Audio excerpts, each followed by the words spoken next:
Buenas, bienvenidos a su programa En Familia con Despierta. Hoy con el licenciado Jerónimo Meléndez. ¿Cómo estás? Bien, buen día a todos. ¿Qué tenemos para hoy? No, si estábamos pensando, reflexionando un poco respecto a lo que estamos viendo en la actualidad, y es los muchos procesos judiciales, y entre ellos la estadística reciente que ha salido en el periódico respecto a nuestro gran porcentaje de presos preventivos. ¿Qué significa eso? Que nos trae a la luz de nuestra nueva, vamos a decirle nueva, pero ya tiene 16 años, legislación procesal penal.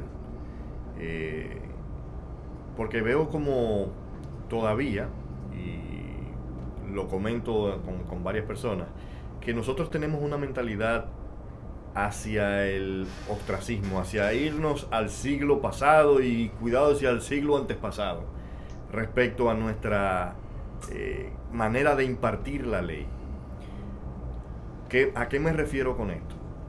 La excepción, según nuestro Código Procesal Penal actual, la excepción de las medidas coercitivas que se pueden tomar a la hora de hacer el proceso del delito, de la averiguación, de la investigación de los delitos cometidos para procesar a una persona que se supone es culpable. Durante ese proceso todos nos sentiríamos felices, obviamente, siempre y cuando yo sea el agraviado, que exista una mano dura y por lo de principio que entre la coerción, es decir, la cárcel como medida de coerción de entrada. Claro está, de repente estoy hablando de un abogado que siempre quiere tratar de buscar lo mejor para su cliente. Ojo, yo no ejerzo derecho penal, a mí no me gusta el derecho penal. Hay dos derechos que a mí desafortunadamente no me gustan, y no es porque de repente no es porque no tenga las herramientas, porque como abogado uno siempre tiene que tener habilidades de litigio y están ahí, pero ciertamente no me gusta ejercer el penal por las cosas que uno suele ver en ese tipo de derechos. Igual que, por ejemplo, cuando me dicen, no, que derecho de familia, no me gusta divorciar a personas porque mientras están en el proceso se oyen y se dicen tantas cosas de una persona que se supone te amaba a la que ahora te odia. Son cosas que desafortunadamente vemos y nos caen muy mal. Pero respondiendo de nuevo, volviendo de nuevo a lo que me preocupa o lo que veo, quizás es dar una especie de orientación a las personas que están viendo los procesos que están sucediéndose ahora en nuestra sociedad. Por ejemplo, un Emily Peguero, que la gente quiere ver la justicia. Exacto. Ahí mismo. Tú sabes que yo viví un tiempito fuera, y cuando estuve en ese país, lo que noté fue lo siguiente. Yo pensé que decía, wow, pero sé la condición primitiva en la que ellos viven, que son indígenas. Porque normalmente si agarraban a un ratero lo quemaban, si agarraban a otro lo sacaban hasta del cosa policial y le encendían con gasolina. Y yo decía, pero Dios mío, qué primitivo. Eso se sigue viendo en Perú. Y cuando en Ecuador, llego aquí, también la gente quiere tomar la justicia en sus manos. Sí. Yo a veces pienso que es que la gente está cansada y no confía en la justicia. Por eso cuando vemos el caso de Emily Peguero, la gente quisiera, ven acá, pero él la mató. Llamó a la mamá, la tiró. Entonces, ¿qué? Ya no hay que buscar más nada. Mira, ¿cuál es el proceso? Básicamente es el siguiente. Primero, el rol de la policía y del Ministerio Público es el que tiene que saberse y entenderse que son primordiales en cualquier proceso. Ocurre un delito, cualquiera que fuera, y la policía como brazo, como un sostén del Ministerio Público, debe asistirlo en su proceso de investigación del delito. Entonces, ¿cuál es la policía que estamos hablando? Policía científica. Entonces, ¿dónde para mí particularmente radica el problema. Vamos a la policía científica y nos vamos a dar cuenta de que le faltan muchos recursos. Ni la sede científico. Exacto. Y cuando me refiero a una policía científica, solemos ver programas de televisión que tratan de ilustrarnos en cómo deberían ser las cosas y qué mundo ideal sería, el mundo rosa. Ustedes ven una serie que se llama CSI. Esa serie se basa en un departamento de policía científica. Ocurre un crimen, llegan a una escena y esas personas se encargan de hacer una investigación exhaustiva, puntito a puntito de cada probabilidad y se estudia, de hecho, las teorías del crimen. Y esas personas hacen toda una averiguación entonces en base a eso se plantean los sospechosos, que son la gente, el que pudo haber cometido el delito. Y ya cuando se tienen todos los elementos probatorios para poder procesar a alguien, pues lo procesan. Y eso dirán, pero que eso debe durar muchísimo. No. En el CSI a veces exageran en cuanto a los tiempos de algunas investigaciones, pero ciertamente en menos de 48 horas, lo que tú no puedes averiguar o resolver o establecer en 48 horas, las primeras 48 horas son primordiales. Sí, correcto. Pero son investigaciones en las que las escenas del crimen se cierran, nadie tiene acceso, todos los testigos oculares se buscan, todas las personas que pueden aportar a la investigación, los testigos son los primordiales, o sea, son las pruebas por excelencia. Un testigo ocular es el primero. Luego entonces se establecen los términos técnicos, las posibilidades técnicas o, repito, teorías del crimen, de cómo pudo haberse concretado la acción delictiva. Y una vez todos esos elementos están recabados y debidamente acumulados, entonces se procesa a una persona. ¿Qué sucede? Aquí eso no existe. De hecho, existe, pero de una forma tan arcaica, tan rústica, que no hay forma de sustentar un debido proceso penal con esas condiciones. Y aún así lo logran, Aún así lo logran. Pero, yo sé que el doctor Fadul tiene sus maneras, ¿verdad? Y sus formas. Sí. Él dice que después que la fiscalía llegó a la policía, ha atado a la policía de manos. Y que por eso la criminalidad ha subido. O sea, ¿qué comentario te merece eso? Porque anteriormente la policía le daba para abajo y ya. Y se controlaba, pero ahora como que está difícil controlar por esa misma proceso de tener a la fiscalía ahí presente y que hay que presentar pruebas y que usted es inocente hasta que se demuestre lo contrario, porque eso es lo que se está utilizando ahora. Mira, repito, lo que me preocupa de lo que veo en nuestro discurrir social actual es que las personas prácticamente desean, en cierto sentido, por el accionar de la cosa, es si no tomar yo la justicia en mis manos, es decir, agarran a alguien y de repente ese alguien no es, pero es el más morenito y más feíto del pedazo, y entonces ese fue el culpable de que intentó violar a fulana, pero tú no estás totalmente seguro, porque no hay elementos reales. Entonces, agárralo y quémalo. Pero señor, usted, eso solamente se veía en la Edad Media. Y mira, y no solo aquí, yo vi un programa que en Estados Unidos le pasó a una persona de color, duró qué sé yo cuántos años en la cárcel y pidió una reevaluación del caso y una prueba de ADN que en su momento no se pudo hacer porque no estaban los elementos, lo salvó. Ciertamente. Ahora, repito, ¿qué hay ahí?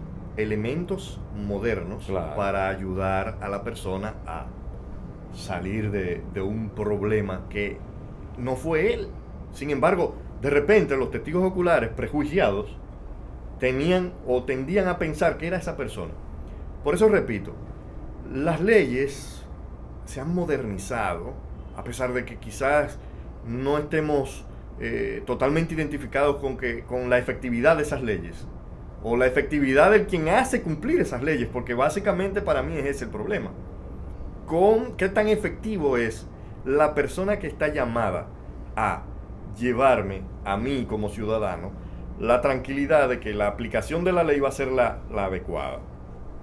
Pero volvemos y decimos, estamos un poquito, y cuando me refiero a, yo quise decir siglo antes pasado, pero me estoy yendo a Edad Media. Es decir, qué bueno yo agarrar a una persona y lincharla.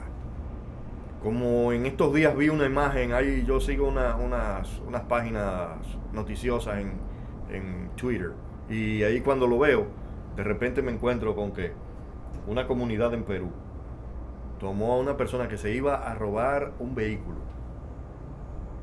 y lo quemó vivo, le echaron gasolina, Sí, no, eso el es. personaje vivo, y lo queman. El tipo estaba luego, la policía llegó, hubo gente dentro de la multitud, dentro de los que estaban ahí, que no soportaron ver esa acción y lo apagaron, y bueno, pero el salvajismo colectivo, cuando las personas llegan al punto de llegar a tratar de linchar a una persona, ciertamente, bueno, me voy a poner en la acera de el justificarlos, no es justificable, punto. Oh, pero si tú lo metes preso y a los 2 días está suelto, la gente se cansa y la Claro, por comunidad supuesto, dice, vamos a salir de esto. Es el sentido, Claro. perdón, es el sentimiento, perdón, de las personas. Claro. Y entonces viene el proceso que surge la pregunta, ¿y de dónde salen tantos presos preventivos? ¿Qué es lo que está pasando? Que se dice el 64% de los presos son preventivos. O sea, no han ido a juicio cuando es preventivo. No, realmente para mí eso es fruto de un trofeo que quiere mostrar el Ministerio Público de mira, te los estoy metiendo presos. Pero, ¿luego qué? Porque el tema es la pena. Si realmente es un culpable, somételo, cumple con el proceso, y entonces que cumpla la pena. Porque vamos a ver, gracias al Señor, para todos nosotros. Yo lo digo así porque, mira, nadie sabe. Hemos hablado aquí de personas a las que se les presume culpables siendo inocentes. Y cuando debe ser todo lo contrario. O sea, debe ser inocente hasta que se le pruebe lo contrario. Sin embargo, vemos que es este culpable. Y quizás muchas veces es simple y sencillamente porque Perdóname. tenemos un estereotipo. El tipo es... Perdona, pero me estoy riendo solo porque aquí también está pasando que son culpables y se les demuestra lo contrario. Sí, Porque aquí hay unos cuantos que, oye, hay unos verdugos que hasta a nivel de arriba, no, son inocentes. No, en mi caso. No, sí, ¿Eh? la ley es como las telas de araña. Solamente coge a los animales livianos, a los insectos livianos. Sí, exacto. Sí, sí. A un jorocón, un elefante no lo para No. una tela de araña. Rompe la vaina. Y el otro elemento, como decía Saramago, que la ley es como, la justicia es como las serpientes, solamente muerde a los descalzos. Entonces, a veces es un asunto de emplear correctamente los medios que ha provisto la ley. Alguien me comentaba que nuestro sistema procesal penal actual, ¿de dónde procede? Parece una copia del chileno, parece una copia del sajón, parece una copia de... Pero es que es la modernidad la que nos ha llevado ahí. O sea, si nos suponemos ser una sociedad adelantada, adecuada a los tiempos modernos, se supone que es la legislación que debemos tener. Ahora bien, la preocupación mía es que no hay los elementos necesarios para que esa legislación se cumpla como debe ser. Hay un delito, se comete un crimen cualquiera que fuera, y repito, hay que venir con un sistema riguroso, científico, de observación y recabación de pruebas, incluyendo las pruebas oculares. Y entonces luego se puede tener un resultado justo, o lo más justo posible. Ya que hablamos de la cantidad de presos preventivos, Ujú. ¿cuál es el procedimiento? Yo, por ejemplo, acusan al individuo, dice, ok, viene el preso preventivo, te pongo preso en lo que viene tu juicio. Mira, voy a hacer un comentario que lo he hecho. Va a sonar fuerte, porque lo estoy analizando como abogado. Pero casualmente en estos días he estado viendo que me han llegado unos WhatsApp así en cadena. Alguien ha reenviado y reenviado y reenviado. Y entonces han aprobado la legítima defensa en el Código Penal. Siempre ha estado. En el Código Penal actual dominicano está la necesidad real de la legítima defensa y la define como un eximente de culpa. Es decir, no hay crimen ni delito siempre y cuando se recurra a la necesidad real de la legítima defensa. Artículo 328 del Código Penal actual. Código Penal actual. Eso no es que se aprobó, no, eso está ahora. Ahora bien, supongamos, porque da unos elementos constitutivos, es decir, no es que cualquiera puede decir, no, yo le di legítima defensa. Entró a mi casa de noche y le pegué un tiro porque venía armado. Esos son los elementos constitutivos de la legítima defensa. Pero tú dices que había estado y... Vamos a poner un caso. Según tengo entendido, lo mejor era que tú buscaras a alguien que te lo resolviera. No, pero vamos a ver. Por eso es que voy a ir ahora a lo que debería ser el proceso. Bien, con todos los de la ley. Entra una persona a mi casa, rompiendo un hierro, y entró a mi casa. En eso, oigo el ruido y salgo y me confronto con un ladrón. Entonces yo debo tener la proporcionalidad, es decir, el tipo tiene una pistola, yo también tengo una pistola. O el tipo tiene un palo, pues yo le entré con un palo. El tipo tiene un cuchillo, pues yo voy con cuchillo también. Y de repente el desenlace de la situación fue que entre el forcejeo y la pelea y la cosa, mato al ladrón dentro de mi casa. Según el Código Penal, esa es una eximente de culpa. No hay crimen ni delito. No hubo homicidio. Porque yo estaba recurriendo a la necesidad real de la legítima defensa según todo lo estipulado por la ley. ¿Qué pasa? Llega porque hay un muerto. Y se armó un reperpero y un gritadero y los vecinos se dieron cuenta. O se oyó un tiro y los vecinos también se dieron cuenta y se arma el show.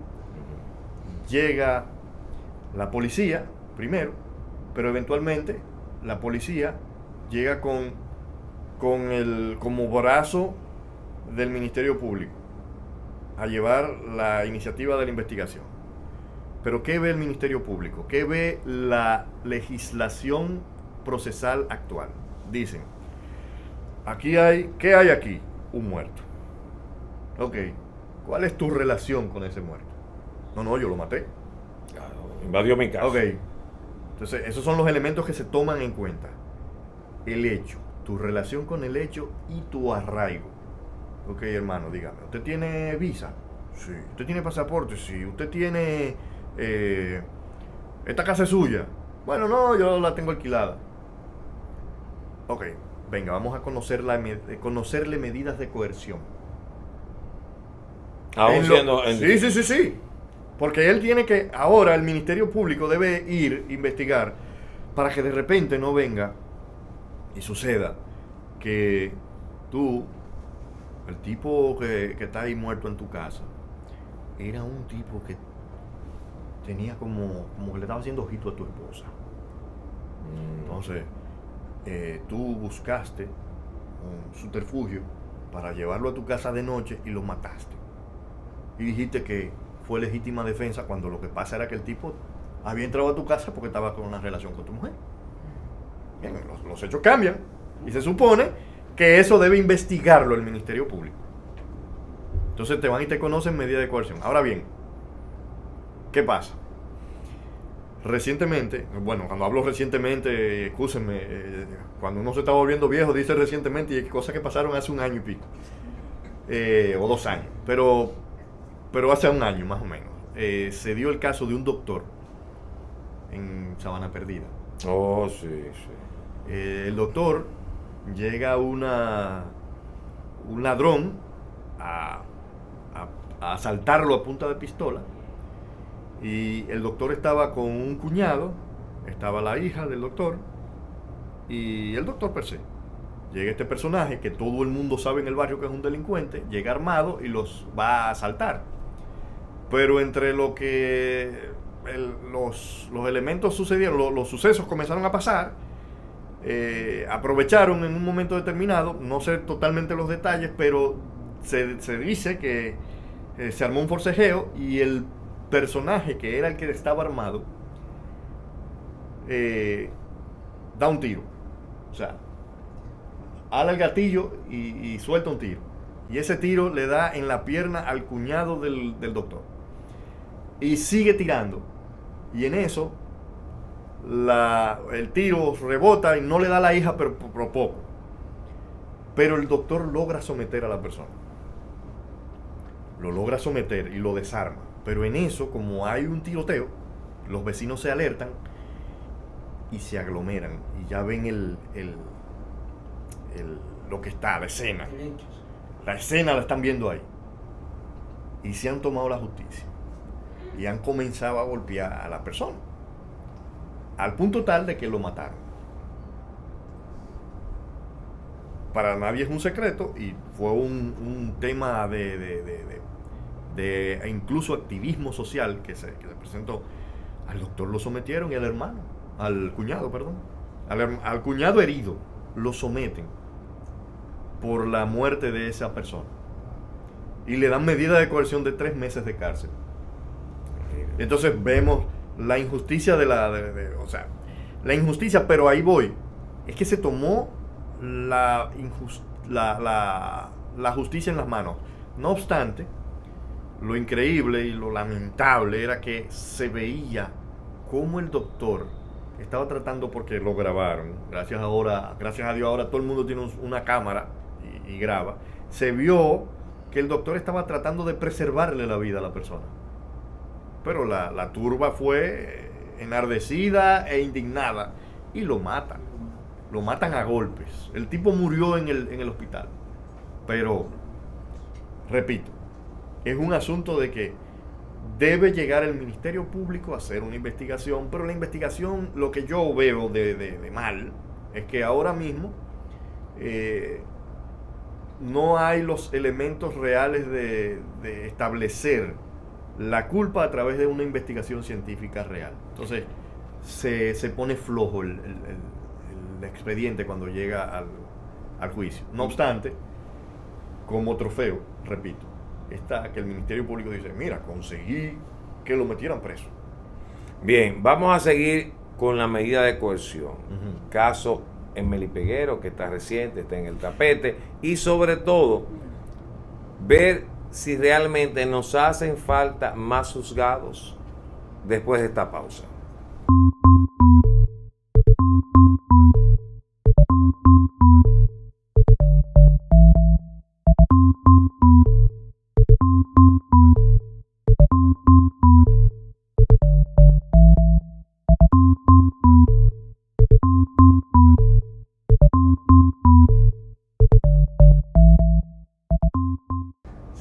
Seguimos con su programa. Háblame de la actividad. Estoy preso preventivo. Claro, ok, aquí voy. La primera fase de una investigación, recuerden, hay un señor que encontró o que le dio un tiro a una gente en su casa que se metió, ¿no? Entonces, se conoce la medida de coerción. Ese es un proceso en el cual, mientras hay una investigación, una recabación de las pruebas de lo que se dice que pasó, del hecho que sucedió, hay que irte a llevar a un juez de la instrucción y ese juez debe determinar, por lo que hasta el momento le presenta como elementos el Ministerio Público, determinar si vas a cualquiera de las 7 medidas coercitivas que establece el Código Procesal Penal. ¿Cuáles son? ¿Qué tarea?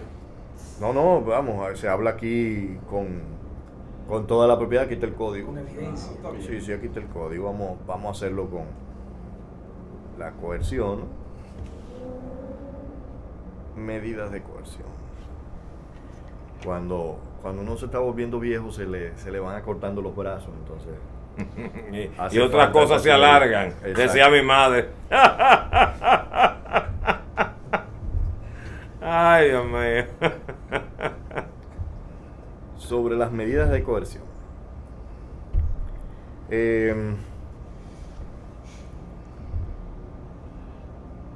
Son, repito, 7 y vamos a buscarlas aquí en el propio Código Procesal Penal.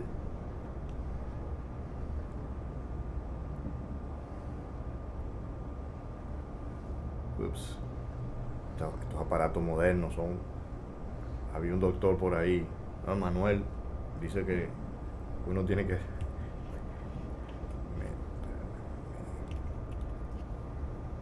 Señores, esto es en vivo, ¿eh? Esto es en vivo, o sea, sí, esto es en vivo. Estamos con las medidas de coerción buscándolas acá. Artículo 30. Cuando de las medidas de coerción, por decir, para tratar, yo iba a buscarlas tal cual las 7, pero son presentación periódica, medidas de una fianza o un medio económico que avale tu arraigo aquí. Exacto, que dé al traste con, bueno, primero, retención de tus documentos si los tienes para poder viajar. Segundo, si tienes algún tipo de cosa, es la presentación periódica, cada 15 días, cada semana. Eso lo va a determinar el juez de la coerción. Yo quería ponerlas en orden como están. En el caso particular de algunas personas es la fianza, es casi la última de las medidas. Es una garantía económica, que así es como se le establece en el código. Una garantía económica que te la establece también igual en su medida, en cuánto va a ser, la establece el juez de acuerdo a lo que se pide. Y, pues repito, la última de esas medidas está la cárcel o la prisión. Que tiene diferentes como tiempo, porque yo he visto 3 meses, a un año, un mes. Exacto. Va a depender de la complejidad del caso, como se establezca en la investigación. Esa prisión preventiva, por ejemplo, 3 meses de prisión preventiva. Eso es, para el Ministerio Público, ¿qué significa? ¿Presentar la prueba en esos 3 meses? Se supone que durante ese tiempo se tiene que establecer toda la investigación y el Ministerio Público debe presentar o irse a un juicio preliminar con las pruebas que se han recabado para que den al traste con la posibilidad de saber, determinar. Ese juicio preliminar es determinar todas las pruebas que ha recabado el Ministerio Público a través de la policía científica y de todos los testigos, cuáles son los elementos probatorios que dan con la, vamos a decir, le dan el elemento real de juicio o de culpabilidad a esa persona que está siendo procesada. Entonces, lo que se evalúa es periodo o sea, se conoce, son tres etapas. Primero, una audiencia para conocer medidas de coerción.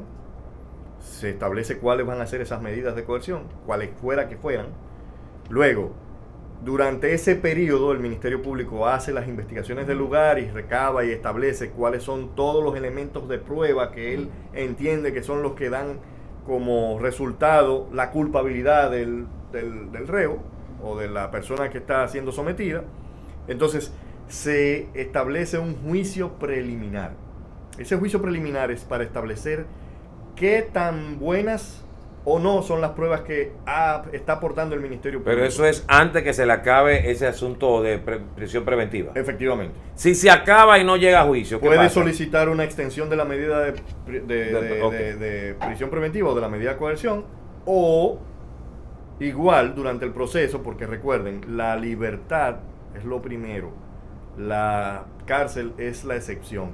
Entonces se trata de buscar la forma de, o sea, si yo fuera el reo y soy el abogado del que está encarcelado de manera preventiva, voy a buscar la forma de que en el periodo, en el plazo que me establece la ley, buscar la forma de que esa persona se le levante la medida de coerción. Igual lo puede hacer el Ministerio Público, es decir, el Ministerio Público decir, mira, la medida de coerción que le pusieron fue de presentación periódica en vez de prisión preventiva, que siempre van a flor de boca, no importa cuál fuera el delito, siempre van con eso como mente, así con la cabeza. El Ministerio Público va, Medida de coerción, prisión preventiva por tanto tiempo, siempre.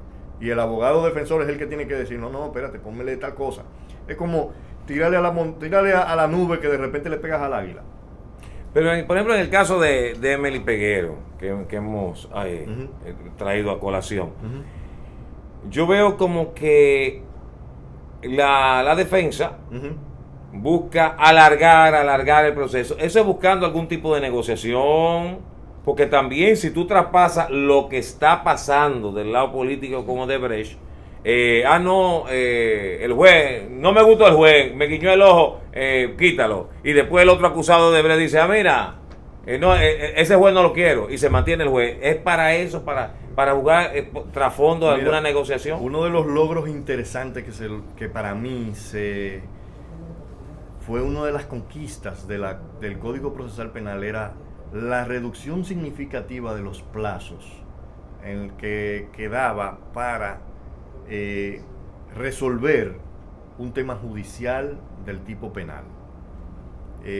Yo veo ahora que se le ha buscado la vuelta de manera tal que los procesos se están extendiendo demasiado. Para mí particularmente, yo voy a hablar ahora como me voy a poner como el abogado del diablo aquí, como dice la gente. Pero un abogado del diablo. Miren, la razón por la cual tú extiendes los procesos que son muy resonados en la sociedad, la razón para mí es tratar de jugar a la fatiga, de que los medios dejen de seguirlo para entonces yo lograr lo que yo quiero. Ya. Es decir, si yo logro que un caso muy resonado comience a desaparecer de la opinión pública, entonces quito la atención de la sociedad hacia ese elemento y luego, como tengo poder, porque la razón por la que resuenan es por el tipo de personas a las que están sometiendo, que ese tipo de personas, todo el mundo quiere de manera ejemplarizadora una sanción. Si no, bueno, es la misma... pero de manera civilizada estamos esperando que lo linchen, pero con la ley. Vamos, con la ley, como establece la ley. Porque para eso es que está. Pero entonces tratamos de desviar la atención de la opinión pública a la extensión por fatiga. O sea, pasa un año y todo el mundo estaba, que si Emily Peguero, que si todo el tiempo lo están presentando en televisión, que si el juicio está televisado por canal tal. Llega un momento en que el canal tal dice, bueno, el juicio lo extendieron. Ya no es noticia. Ya eso no es noticia, déjalo así. Aquí pasa como en Estados Unidos, que depende de la situación económica del acusado o del defendido para mantener un caso. Te lo digo porque el incumbente de Planta Catalina, el economista. Punta Catalina, ajá. Punta Catalina, él tuvo... Jaime Ariste Escudero. Exacto. Acusó a Félix Bautista, al senador, al flamante senador de San Juan, y él dijo que no fue que él perdió el caso, sino que lo estaban ayudando para mantenerse en los juicios, ya no podían sostenerlo económicamente y él tuvo que dejar el caso, pero que no fue que él perdió el caso. Son procesos costosos, el mantener un... Aquí pasa lo mismo. Igual, sí. O sea que lo de Odebrecht se salvaron ya. Es muy posible. ¿Alguien está esperando algo distinto con lo de Odebrecht? No, pero yo pensé que por lo menos algunos le iban a dar. De repente ya tienen a su chivo expiatorio. Ave María Purísima. Al señor que le pusieron las propiedades a nombre de Diandino es el que va preso por Odebrecht. Al viejito. Bueno, señores, aquí hay mucho por donde cortar. El tiempo en televisión es corto. Ya tendremos otra oportunidad para seguir con este tema con el licenciado Meléndez. Seguimos.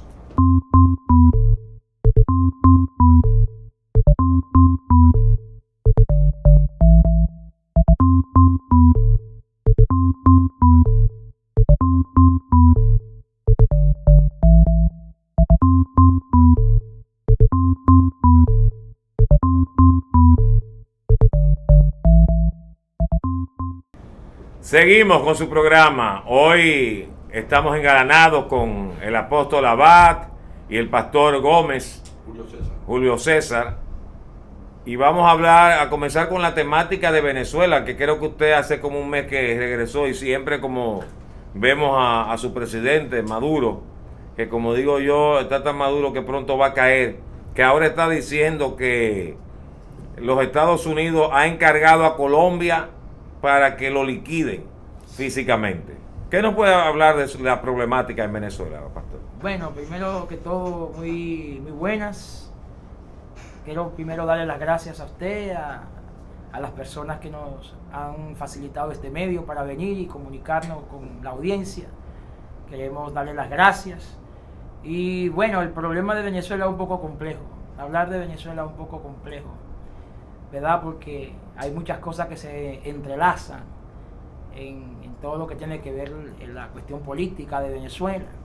Yo llevo en Caracas, yo soy dominicano, pero llevo ya 18 años en Caracas.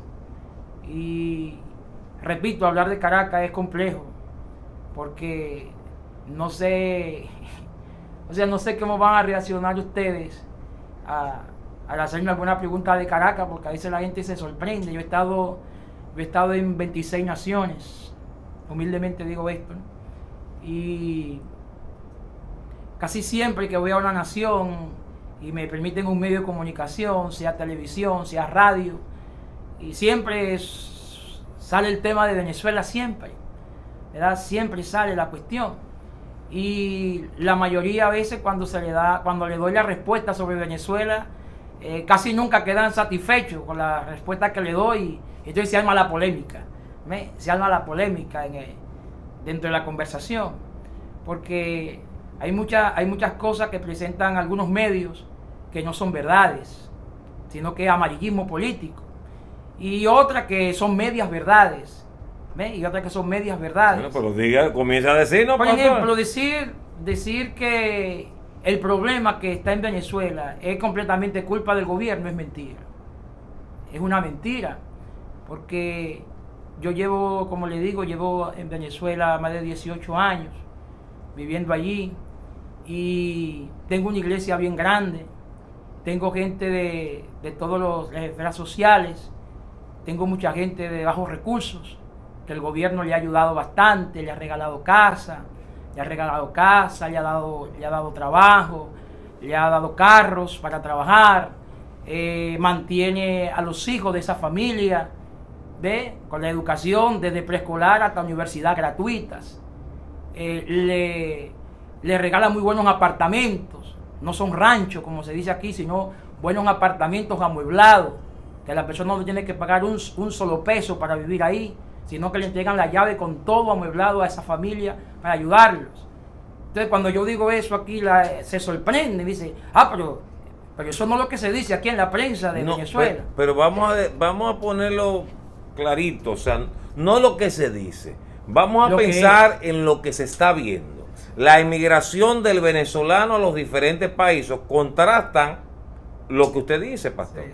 Bueno, el problema es que se justifica de que el venezolano esté migrando porque al gobierno de Maduro le han cerrado todas las puertas los países internacionales, le han cerrado las cuentas bancarias para que Maduro no lleve alimentos, no lleve medicina, no hayan repuesto para los vehículos. Muchos empresarios han cerrado sus empresas para hacerle la guerra al gobierno, han sacado todo el dinero de Venezuela, lo han sacado del país para Colombia, para Panamá, para muchos países. Entonces han dejado el país en una quiebra total, pero no es culpa de Maduro, es culpa de los empresarios que han hecho eso para que el gobierno de Maduro quiebre y se vaya. Entonces, ¿qué hace el venezolano que allí no tiene trabajo, que allí no tiene comida, que allí no tiene oportunidades? No porque Maduro no se las quiera dar, sino porque los empresarios han ahogado al presidente Maduro para que el presidente Maduro renuncie a ser presidente. Entonces, ¿qué hace la población? Obligatoriamente tiene que emigrar, porque no hay comida, no hay trabajo, no hay los medios que la persona necesita para vivir allí. ¿Sí? Por eso se van a Colombia, se van a Argentina, se van a Chile, se van a cualquier parte. Aquí En el mes y pico que tengo aquí, he visto decenas de venezolanos en las calles aquí, pero el venezolano que está aquí en la calle me llora y me dice, yo quiero volver a mi país, yo amo a mi país, yo quiero estar en Venezuela, pero no puede. Pero en estos días el presidente mandó un avión y recogió se fueron qué sé yo bastantes. cuántos miles, ¿verdad? Entonces, si está tan mal Venezuela, ¿por qué se van para allá de nuevo? Eso es algo contradictorio. Si el país No, está lo tan- que pasa es que aquí está peor. Eso es lo que yo entonces el quisiera problema decir. no es Maduro. Entonces, seamos honestos. El problema no es Maduro. Pero, lo que pasa es que no quisieron a Chávez, no quieren a Maduro porque el presidente Maduro, el presidente Chávez, su visión de trabajo es dignificar a la masa pobre de Venezuela, que ha estado por más de 80 años esclavizada allí en Venezuela. Entonces, la masa pobre de Venezuela ha dicho, a través de Chávez y a través de Maduro, han dicho, o es ahora o es más nunca, porque tuvimos más de 70 años sin oportunidades, ni de estudiar, ni de trabajar, ni de nada. Y entonces Chávez le brindó a ellos esa oportunidad, se la brindó Maduro, y ellos dicen, si no es con ellos, pues vamos a morir. Entonces, por eso que Chávez saca el eslogan y dice, patria, socialismo o muerte. ¿Verdad? Porque si no es a través del socialismo que Chávez presentó, el pueblo que es pobre, Chávez le metió en su mente que no iba a poder vivir. ¿Ves?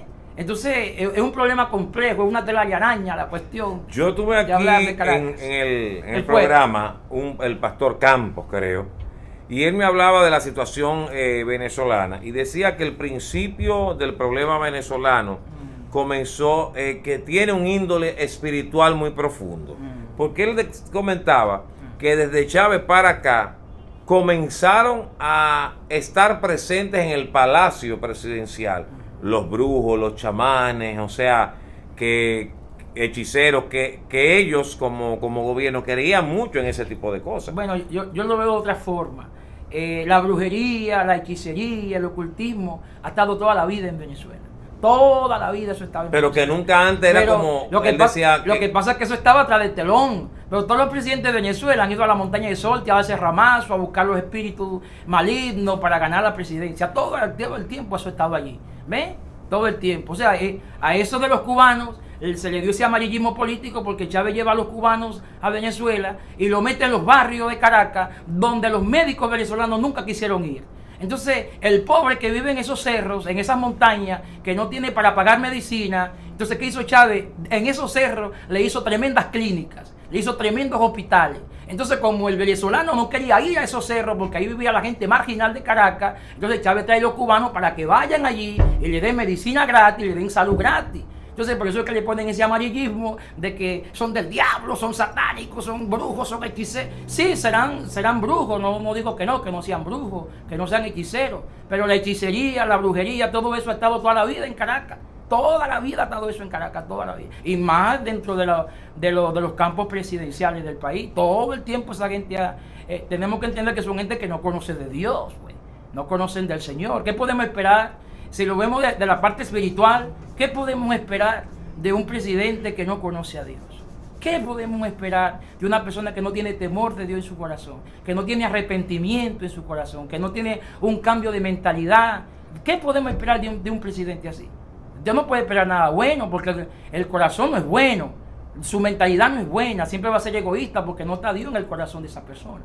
¿Ven? Nunca la persona sin Cristo en su corazón va a apelar al amor, a la hermandad, a ayudar al pobre. Nunca, nunca. Siempre va a haber una forma de cómo sacarle una ventaja a ese pobre, de cómo él sea más pobre y de cómo él sea más dependiente de mí para yo tenerlo más esclavizado.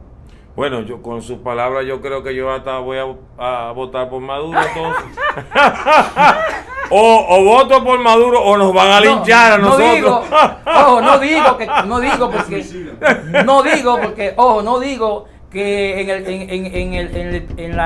en el periodo presidencial de Chávez y de Maduro no hayan cosas que de verdad hay que arreglarlas, porque Maduro mismo lo dice, nosotros no somos perfectos y hay muchas cosas, dice Maduro, que tenemos que arreglarlas, que no están bien, que no la estamos haciendo bien, tenemos que arreglarlas. Ellos son conscientes que hay muchas cosas ahí que están viciadas, y hay muchos poderes del gobierno que están viciados y ellos lo entienden eso, pero no lo veo bien que el amarillismo político que han hecho los medios internacionales digan que el malo es Maduro. porque no es maduro. O sea, no, yo no lo veo así. Que Ahora, luego me dice, pastor, 8 años. de que bruto es bruto, ¿o no? Ese tipo es bruto. Para ser presidente, yo creo que no es lo que mejor representa a los venezolanos. ¿Eh? Pero nada, vamos a dejar al pobre Maduro que se caiga como él quiera. Ay, Dios mío. Hablemos de la parte cristiana, de evangelización, de lo que usted hace después de esta pausa. Seguimos con su programa En Familia con Despierta.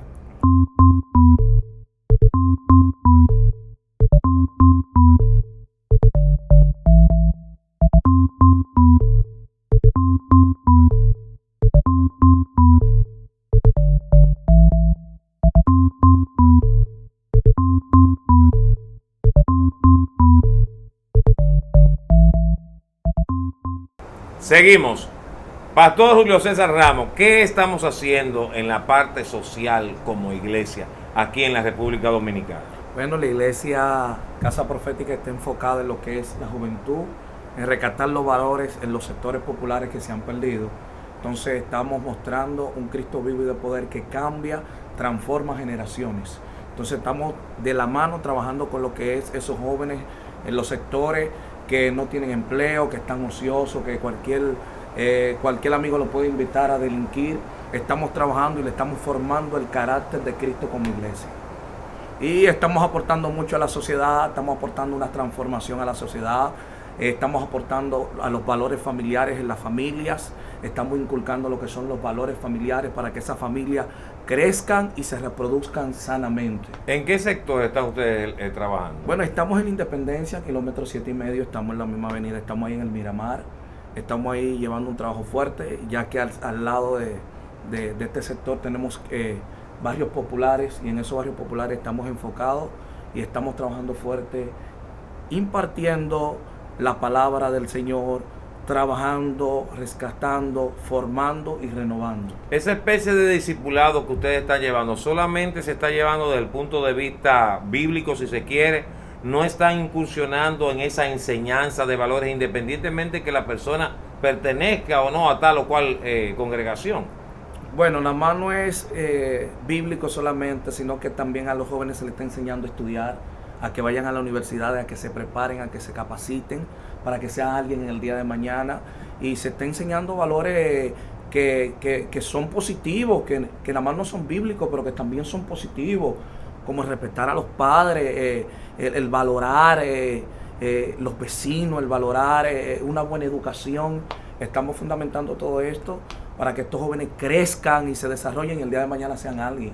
Me imagino que eso lo están haciendo fuera de lo que es la iglesia, están yendo casa por casa a llevar ese tipo de enseñanza, ¿no? Se está haciendo fuera y se está haciendo dentro de la iglesia, porque también hacemos servicios donde invitamos amigos y ahí se le va formando lo que es el carácter, porque creo que la juventud de hoy en día necesita una formación de carácter, porque está muy desorientada. Mucha malcriadeza, mucha prepotencia. Entonces, cuando tú formas el carácter con valores que no son cristianos, pero que son positivos, y con los cristianos también, pues tenemos un futuro presidente el día de mañana, un futuro senador, un futuro diputado, un futuro pastor, que es lo importante y es lo que queremos hacer, que nuestra generación cambie, que la juventud sea transformada, pero no tanto la juventud, también los adultos, los envejecientes, que ya van para abajo, que también tengan esos valores, que les puedan inyectar esos valores a sus nietos, que les puedan inyectar esos valores a sus tataranietos, a sus bisnietos, y así, etcétera, etcétera, y que esos valores pasen de generación en generación. Usted se metió como el pastor, como tuvimos la primera parte, en la parte política. Entonces, ¿es usted de los cristianos que está fomentando de que el cristiano debe de ir a formar parte de la política para hacer los cambios necesarios en el país? Bueno, mira qué pasa. La Biblia dice que Dios es el que quita y pone reyes sobre toda la tierra. O sea, que cada presidente que esté en cualquier nación... Sí, pero si lo traspasamos ahora, él quita y pone reyes ahora con voto. Sí. No es que me estoy poniendo yo ateo por eso. Pero él lo hacía así, incluso era por un censo. Si el pueblo, el primer rey que puso sobre Israel fue el pueblo que se lo pidió, entonces él se lo dio. Después era por linaje, o sea, por descendencia. Pero el primero fue así prácticamente, por voto. Yeah. Sí, el primero fue así. Bueno, sobre la política y el cristianismo, la política está muy corroída. A mí me gustaría que los justos sean los que gobiernen la tierra. Y Dios dice, pídeme y te daré las naciones por heredad. O sea, a nosotros nos conviene que el que gobierne sea un hombre de paz, sea un hombre cristiano, con valores, con principios. Pero, ¿qué te digo? Siempre vamos a tener la presión de los partidos, de los que están abajo, de los que no son. Y lamentablemente todo el mundo jala para su lado. Todo el mundo jala para su propio bienestar. Nadie piensa en nadie, al menos que sea cristiano, porque la mentalidad del cristiano y la enseñanza que Jesús nos dejó es que pensemos en todo, en todas las masas. Pobre, intermedia y rica, porque Dios es un Dios de todo. Pero a veces yo no sé, cuando hemos tenido ciertos visos de cristianismo en tal o cual funcionario, veo que muchas veces en vez de que los otros se conviertan a él se convierte a ellos, y entonces como que la sangría de la corrupción llega al mismo cristiano y pasa siempre lo mismo. Mira, es lo que te dijo ahorita, está la presión de los partidos. Si tú perteneces a un partido de los más famosos aquí en República Dominicana, tú tienes jefe en ese partido. Tú tienes que captar línea en ese partido. Ahora, si el cristiano que llega a un partido independiente que es de él y lo legalizó, ya nadie lo puede comandar. Pero cuando tú tienes autoridades por encima de ti y, por ejemplo, te mandan una nominilla, o tú renuncias o entra la nominilla de 10 personas. Bueno, porque es que te está mandando tu líder inmediato. Pero eso sería fantástico, que renuncie y lo diga todo el mundo, porque siempre yo pongo el ejemplo de un tío político, que él cuando jefe de compras en aduana le llevaban la factura y él decía, bájale el 10. Se lo ofrecían a él y dijo, báselo a la factura. Y llegó a parar un departamento en obra pública porque él decía que firmar una obra grado a grado era robarle al gobierno. Y llegó a pararlo. Bueno, y llegó un incumbente en aduana que dijo, se va a hacer esto, esto y esto. Y él dijo, sobre mi cadáver, lo votaron. Pero por lo menos dio una lección de integridad. Claro. Entonces, eso es lo que nosotros necesitamos a los cristianos. Que cuando pase eso, diga, no, yo me voy porque yo no puedo aceptar. Es así. ¿Entiendes? Bueno, yo conozco muchos pastores cristianos y líderes cristianos que están en diferentes funciones y que incluso han ganado elecciones en diferentes sitios de aquí del país, de República Dominicana, y han mantenido su integridad. Mejor han preferido renunciar. Eso es bueno. Pero, ¿qué te digo? En la política es un menú variado. En el cristianismo es un menú variado. Hay gente que son íntegros, hay otros que están en la batalla por ser íntegros y hay otros que están bajo una apariencia, porque no podemos tapar el sol con un dedo. Claro. Pero el que es íntegro en su principio bíblico, lo que ha aprendido, lo que el Señor le ha enseñado, es difícil que acepte algo de corrupción en lo que él esté gobernando o manillando. Muy difícil. Mejor prefiere renunciar y perderlo todo, porque nuestros valores no son económicos. Nuestros valores son, porque la Biblia dice que este evangelio será predicado por testimonio. Sobre nosotros vale más el testimonio que damos en la sociedad que lo que podemos tener como bienes material, que no es malo, es bueno, porque el Señor es el dueño de la plata y del oro. O sea, nuestro Dios es un Dios rico, no es un Dios pobre ni miserable. O sea, todo eso es bueno, pero para nosotros lo que más vende interés a un cristiano es su testimonio, su buen ejemplo en la sociedad. Eso es lo que cambia y transforma y aporta a la sociedad. Sí, por eso cuando hablaba de eso me recordó de que aquí se está predicando ese evangelio de la abundancia y de los teneres, y de repente tú ves al pobre infeliz que dice, pero el único rico es el pastor porque le damos los diezmos, o la abundancia solamente va para él, y nosotros entonces.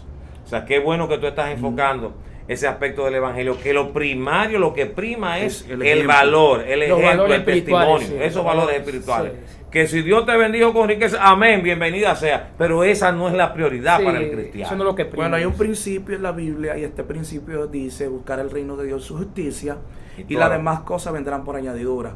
O sea, tú tienes que buscar primero el reino de Dios. ¿Qué es el reino de Dios? Justicia, equidad, amor, paz, no hace excepción de personas. Ahora, cuando tú buscas el reino de Dios, por obligación, por este principio, tú tienes que ser bendecido. Pero la bendición no es lo primordial. Lo primordial es que la gente cambie, la gente sea transformada con el poder del evangelio. Sí, no. Y es obligatorio, porque es que cuando tú vienes a los pies del Señor y tú eres un corrupto que daba 2,000 pesos por un Johnny Walker y bebía, gastaba 15,000 pesos en una discoteca, cuando tú tengas el Señor, esos 15,000 ya tú no lo gastas, te rinden. Entonces, por X razón, tú te vas a ver más prosperado, porque ya no hay un gasto, ya no hay un escape. Claro, entonces el dinero te va a rendir más. Y si tú eres un mujeriego y gastabas 10,000, 15,000 en mujeres, ya no lo vas a gastar. Entonces esa prosperidad va a llegar. ¿Por qué? Porque hay una nueva administración en tu vida. Y eso pasa. Pero lo primero aquí en el reino es buscar el reino de Dios y su justicia. Correcto. Si no, el que no está buscando el reino de Dios y su justicia, que vuelva al Jordán y se zambulla, como nosotros decimos. Bien. O sea, se bautice de nuevo. Apóstol, Cuéntenos de sus actividades. Bueno, hemos estado por aquí ya por un mes y medio. Vinimos con la intención de estar unos 15, 20 días, pero se nos han abierto puertas en algunas iglesias, como la iglesia del obispo Fernando Beliar, ¿verdad? Un gran amigo al cual le mando un gran saludo. Hermano mío. Hermano, bueno, Ese es imagínate. mi hermano. Beliar ha sido un punto de referencia muy importante para la agenda de nosotros aquí. También el pastor Julio, ¿verdad? Julio César Ramos ha sido de mucha bendición para mí, ¿verdad? Porque he estado hospedado en su casa prácticamente desde que llegué al país. Y allí, bueno, la hemos pasado bien chévere con su familia.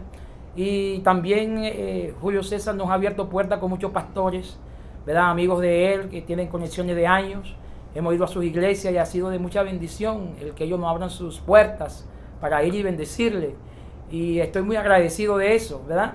Y bueno, para nosotros ha sido de mucha alegría volver aquí al país, compartir con los paisanos de aquí, ¿verdad? Ver mi familia, que también están algunos de ellos todavía viviendo aquí en Santo Domingo.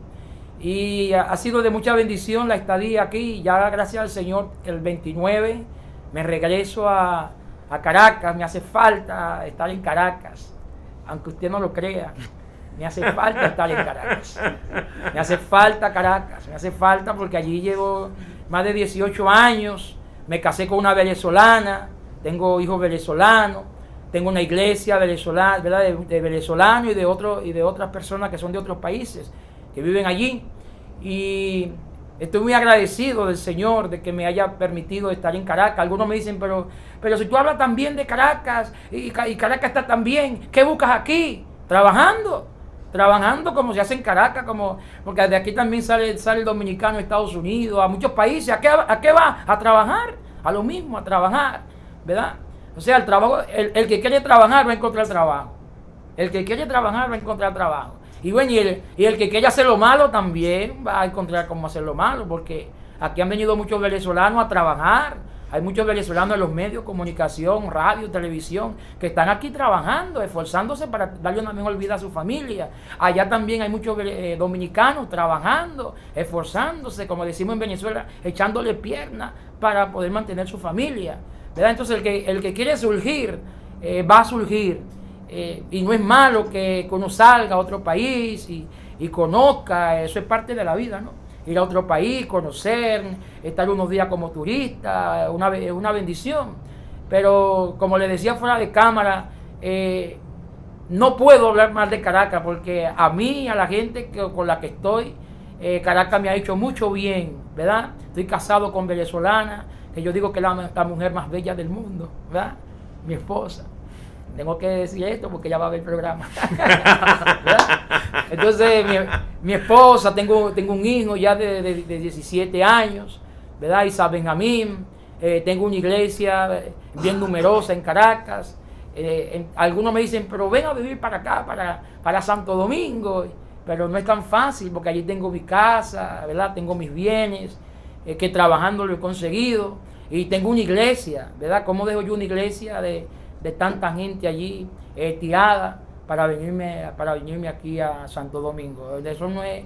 El crecimiento de la iglesia cristiana allá en Venezuela, ¿cómo va? Ha sido extraordinario porque lo que ha pasado, lo que está pasando en el país ha dado de que la gente deje la brujería, deje la hechicería, deje el ocultismo y se haya vuelto a Dios. Las iglesias ya han crecido de una manera extraordinaria en Caracas. Pues un punto a favor de Maduro. Pero muy favorable porque por lo menos mi iglesia tiene un crecimiento muy fuerte porque nosotros le estamos haciendo comida a la gente por el malestar ahorita que hay de la alimentación. El Señor nos ha permitido tener mucha gente en la iglesia que me facilita la comida cruda.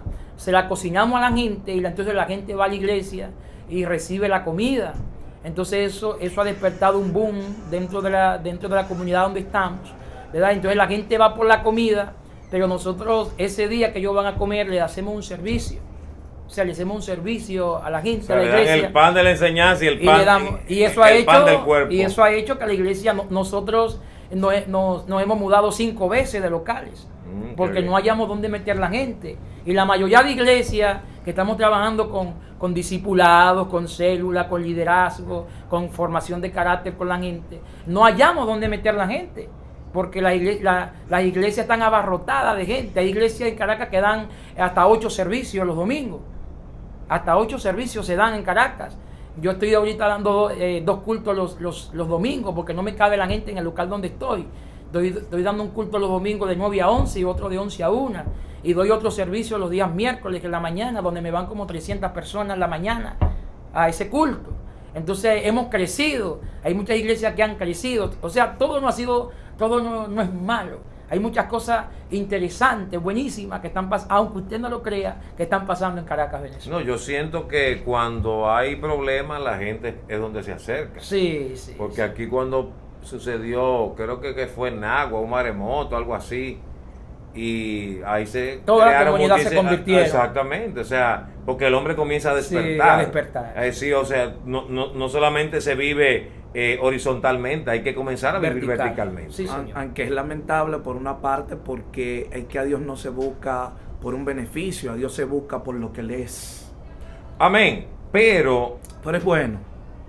nos gusta que pase eso. Sí. Porque si no es así, yo por No ejemplo despertamos, siempre digo, no reflexionamos. aquí existen centros de ayuda al sordo, de rehabilitación.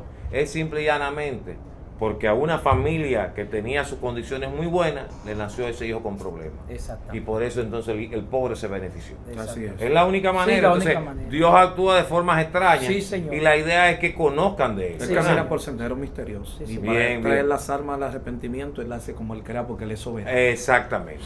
Bueno, agradecemos su presencia, Pastor Gracias. Abad, Julio César. Gracias. Gracias. Definitivamente muy enriquecedor el tema y sobre todo, bueno, ojalá que mis amigos venezolanos cuando vean el programa no me quieran quemar vivo, ¿verdad? Marjorie, aquí estamos, él fue el que lo dijo, no yo, y definitivamente agradecemos su presencia. Gracias. Querido televidente, eso es todo por el momento.